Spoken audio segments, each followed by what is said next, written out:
नमस्कार दोस्तों, स्वागत है पांडे न्यूज में। आज से 2 या 4 दिन बाद अमेरिका के राष्ट्रपति डोनाल्ड ट्रंप ने एक ट्विटर पे ट्वीट किया कि भारत एक नर्क है, भारत और चीन नर्क है। इस पर भारत सरकार के द्वारा कोई भी रिप्लाई नहीं दिया गया, लेकिन ईरान के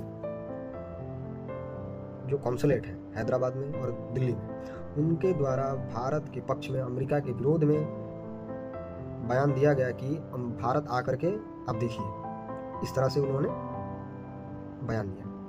लेकिन एक चीज़ हम लोगों को समझ में नहीं आता है कि भारत के जो प्रधानमंत्री हैं या फिर विदेश मंत्री हैं, ये अभी तक इस बात को क्यों नहीं रिप्लाई दे रहे हैं। ना ही अमेरिका के जो यहाँ पर एम्बेसडर हैं, उनको भी अभी तक बुला करके समन नहीं किया गया है कि आप अपने देश के राष्ट्रपति इस तरह से बयान दे रहे हैं।